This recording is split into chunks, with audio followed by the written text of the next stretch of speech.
Almost every day, Captain Rick Rushman is out on the water answering distress calls. Breakdowns, then you have people that run aground that don't know the waters or get out of the channel. He's got a good idea what rescue crews are going through, searching an area in the Gulf the size of Kansas, looking for any sign of Gary Lisk, Neil Edelman, and his son Neil Jr. That's pretty much like a needle in a haystack.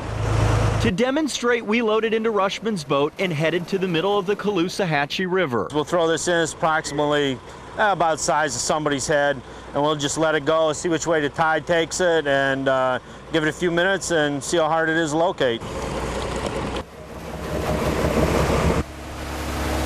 We've been moving now for about 3 minutes away from the ball, and already we can't see it in the horizon.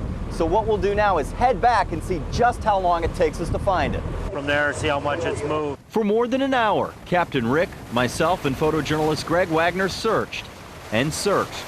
But 3 sets of eyes, a global positioning system, and landmarks weren't enough. The beach ball is lost at sea, and in the open water, it's that much more difficult. When you're in open water, there's nothing to give you any kind of reference or bearing or anything. Each day that passes, Rushman says the chances of a successful recovery goes down.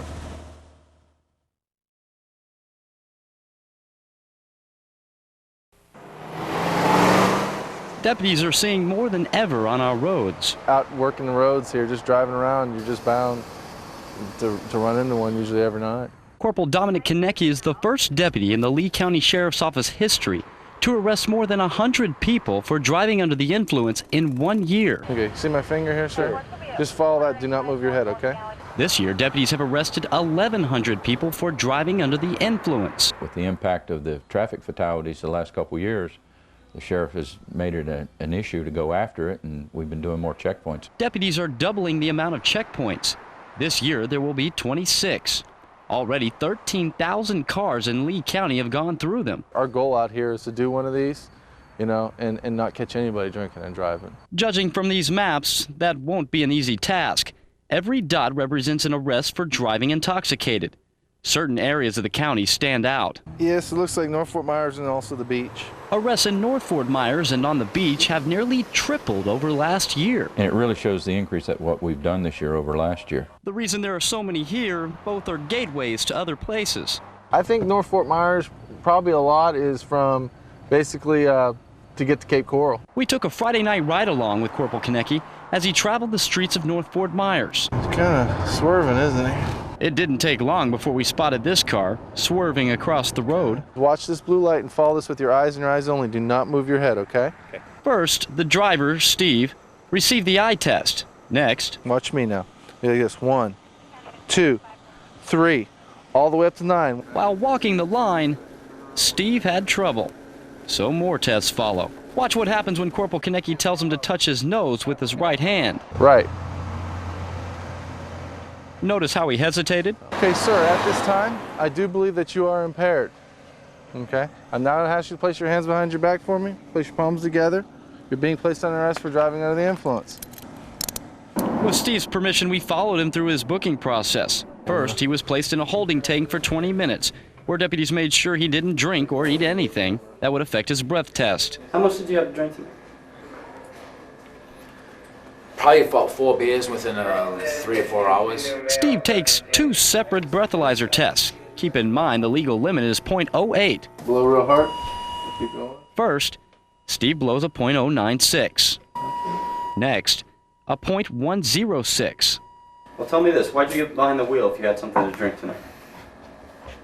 I honestly didn't think I was that impaired at first. Steve and those like him are the ones on the road to worry about most, according to Lieutenant Dennis Brooks. The 2 O's and the 3 O's, those are obvious drunks. They're all over the road. People can see them coming and getting out of the way. Doubling checkpoints and doubling arrests have helped traffic fatalities decrease by 25% from last year's all-time high record. Even if we save one life, I mean, this is all worth it. With photojournalist Greg Wagner, I'm Jared Holbrook, NBC2 News.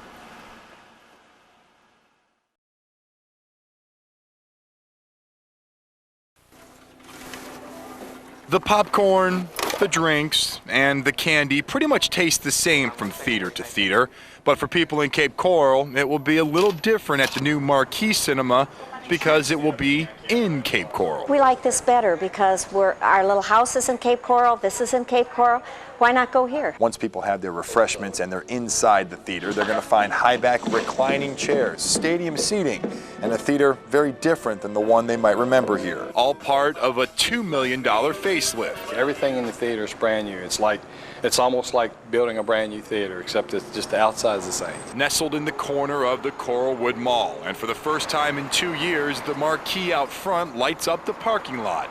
Businesses like Mangia Beni's Italian restaurant expect the 10 silver screens to translate into green. We do need a theater. We need it. And, without it, there's just not enough people. Moviegoers we talked to said that will all change come Wednesday. It's nice. We can eat right here and come watch a movie or watch a movie and go eat. It's really nice. And that's exactly what Marquee Cinema workers expected to hear when they decided to come in and make an old theater new again.